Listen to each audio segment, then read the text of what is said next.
Crunch, a Moradol production. Query 1.01. A is for Allie.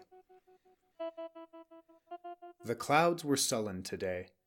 Clouds were always sullen when they decided to get together.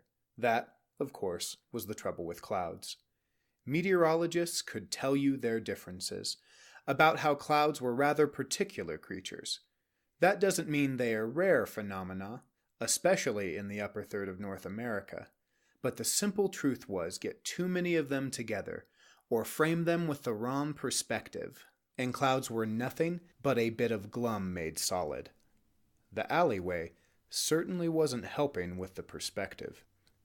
The little side street was a vein of charcoal black, bisecting antiquated brick and mortar, one of the many tiny capillaries in the great flow of Delphi, long overdue for collection by civil servants who, truth be told, probably neglected the area under the pretense of laziness. The truth, of course, was that alleys gave people the creeps. Richard Pythagoras Black was squatting in this particular alley. His wrinkled suit unintentionally matched the clouds, the pavement, and the general disposition of the present moment. As much as one can be perched while on the ground, Pi was perched now, staring down at the heap in front of him. 2 newspapers crinkled in Pi's waistband as he shifted forward.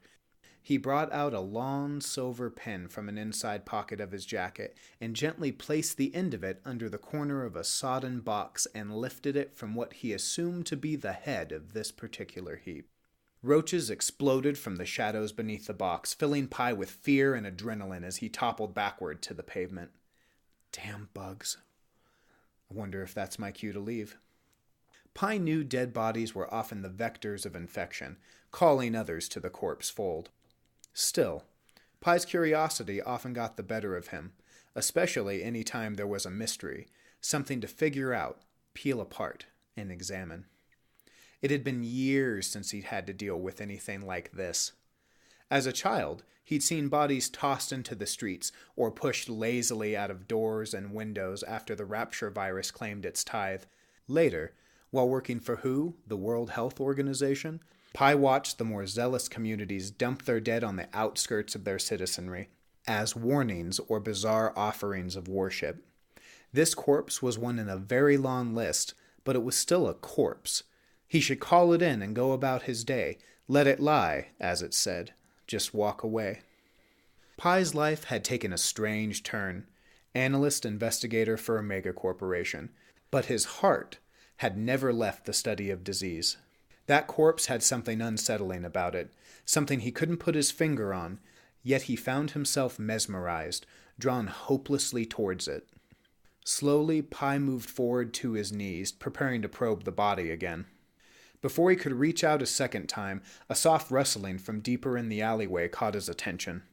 Pi glanced up to see an emaciated glaring of cats peering out and around the garbage, circling like furry urban vultures. Pi had always liked cats, or at least he'd always liked the idea of cats. He'd never owned one, though.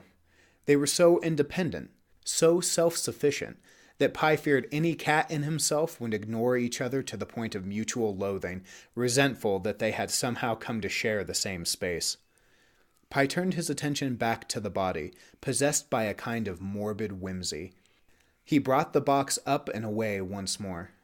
The view was not that of roaches this time, but of maggots gnawing away in their tiny circle of life.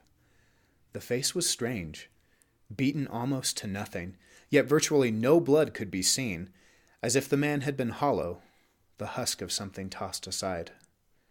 Another sound, this one like the single tapping of a wine glass that brings guests to attention. It vibrated the surrounding air and made the hairs on the back of Pi's neck stand on end. It didn't seem to have an origin, and as Pi looked around to see what it could be, his eyes locked on a figure deep in the alleyway, standing behind one of the dumpsters. A sudden howl tore at Pi's mind. His hands came up to his head and he let out a whimper. He instinctively stood up and tried to retreat, only to find he was standing among the cats. The alley had been swallowed in darkness, shrill buzzing filling the air. Suddenly, confused and afraid, the cats went into a frenzy. Vicious teeth and claws hit him as they streaked past, and Pi stumbled forward to try and avoid the feline shrapnel. The darkness closed in, and Pi realized he'd been engulfed by hordes of swarming insects. Something skeletal and cold ran along his arm, causing him to involuntarily convulse. Pi twisted his body in a desperate attempt to see the invading wraith as a vague, towering shadow crept towards him. Pi was blinded as the black form enveloped him, besieged by the onslaught of insect singing. Lost in darkness, Pi opened his mouth to scream, only to have his breath knocked out as he collided with something fleshy and tall. "You're under arrest," a voice spoke, the darkness fading to reveal a disgruntled police officer who wasted no time in forcing Pi to the ground. "I'm what?" Pi cried out, his face now pressed into the pavement as cuffs were placed around his wrists. "Ah, so he can speak," came another voice somewhere above and behind him. "We've been yelling at you for 5 minutes. Amazing what the taste of pavement can accomplish, huh? If I had a nickel for every time I heard a perp screaming for a lawyer with concrete in their teeth, I'd have a bag of nickels to beat you with." Pi was hauled off the ground, his shoulders pulling uncomfortably as he was brought to his feet. "I'm not sure. What?" Pi's mind was in a frenzy. He felt exhausted. Despite the situation, Pi was glad for the officer's firm grip keeping him upright. His body was jello. His feet ached as if he had walked 10 miles. He could feel his hands shaking behind his back, and his mouth was completely dry. What the hell was that? "Murder's still illegal," the officer holding Pi said, pushing him forward and indicating the body out in front of them. "You know, just in case you hadn't heard." "I didn't kill him," Pi said, trying and failing to get a handle on what was going on. He could see what must have been the body he'd been inspecting in the distance and felt even more confused. How far did I go? None of this made sense. In that brief moment of darkness, Pi had somehow managed to move over 100 feet. Another moment and he could have been behind towering dumpsters, lost to the gaping maw. "Don't worry, tampering with evidence is also against the law. We can sort it all out downtown." The officer behind him seemed almost jovial, the situation amusing him more than anything else. "My pen," Pi said, nodding to indicate the thin silver object next to the body as they passed by. "Evidence now, punk," the other officer spat, clearly not amused. "You have the right to shut your mouth. Anything you say is an excuse for me to beat you raw. If you can afford a lawyer or can't, it's all the same to me. Easy, John. Guy's cooperating, aren't you?" Pi felt a firm hand squeeze him on the shoulder. "Cooperating my ass. Knee-deep in cat shit and garbage ain't cooperating." "Nothing a good shower won't cure. You'll live," the officer behind Pi said. Pi let their conversation drift off as he continued to go through the particulars. He couldn't help but notice the sky was now dark, and the street lamps were on. The officer gave Pi a thorough pat-down, removing everything from his pockets before pushing his head down to assist him into the car. As the car door shut, a soothing artificial voice began to emanate from somewhere behind Pi's head. "You will now be read your Miranda rights. Please, listen closely to the following information. At the end of this recording, you will..." The voice was like an electric shock. It woke him up, stimulated the mental pathways well worn by repetition and experience. Pi might not know for sure what had happened, but he was trained to chase things like this down and make damn sure whatever it was got contained as soon as possible. "I believe I've been exposed to a toxic chemical or unknown pathogen," Pi said loudly, drowning out the recording. "I have experienced auditory, visual, and tactile hallucinations. I am disoriented and have..." Pi thought for a moment on how to say this clinically, "and have experienced the perception of lost time. I request a full medical examination." It took a few seconds after Pi's initial statement for the voice to halt its recitation.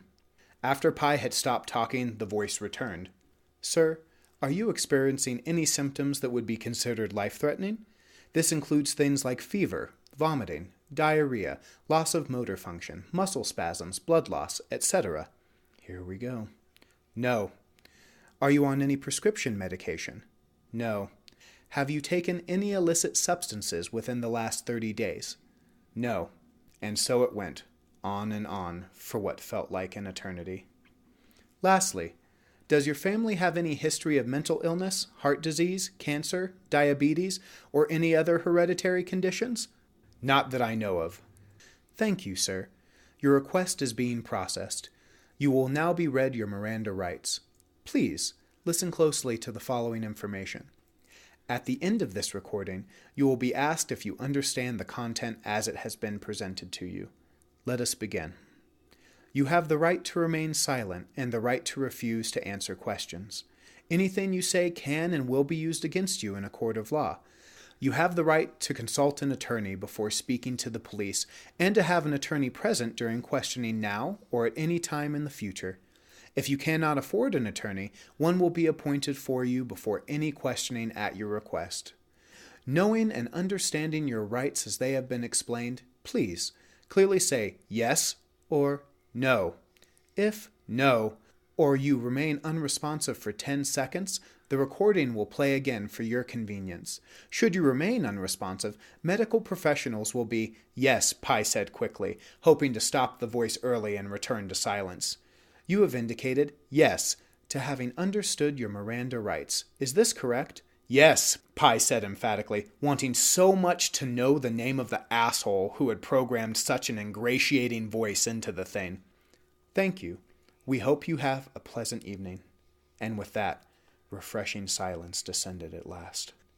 Pi glanced out the window and watched the two officers move about the scene.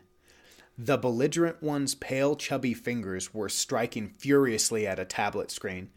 Whatever wasn't going his way got the best of him, because a few seconds later he tossed it into a pile of garbage.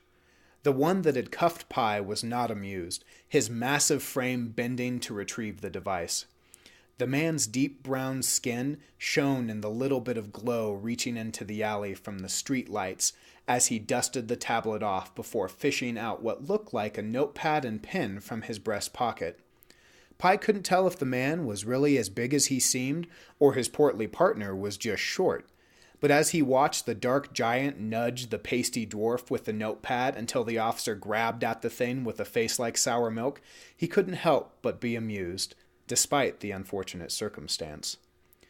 It took a few minutes for other people to arrive and start processing the scene, collecting various and sundry from the body and the surrounding area. Pi watched and tried to find a comfortable position with his hands behind his back. More officers appeared and began setting a perimeter. Pi saw lights flicker on and off, shuddering rapidly at irregular intervals. At some point, the battery-operated lights were abandoned, replaced by a pair of floodlights hard-wired to a generator in the back of a van. With sufficient light finally established, the corpse was illuminated like a stage actor, the skin appearing blue and somewhat translucent in the sudden brightness. Only a moment did it haunt Pi's vision before people surrounded the body, obscuring it from view. Pi was getting irritated. The otherworldly exhaustion had subsided, and try as he might, there was no position he could find to make himself comfortable. All the fidgeting ensured the cuffs had started chafing his wrists. Worse still, Pi was hungry, the kind of ferocious hunger that gnaws at a person and demands their attention. All told, he thought it was at least 2 hours before the officers finally got in the car and directed it to take them to the police station. About fucking time. You assholes could have sent the car to the station hours ago. I would have been examined, booked, and fed instead of sitting on my cuffs in your damn car. While no one could see them through the veil of night, those sullen, commonplace clouds managed without effort to once again match the disposition of the moment as the car pulled away, leaving behind its miniature world of mystery, cats, and garbage.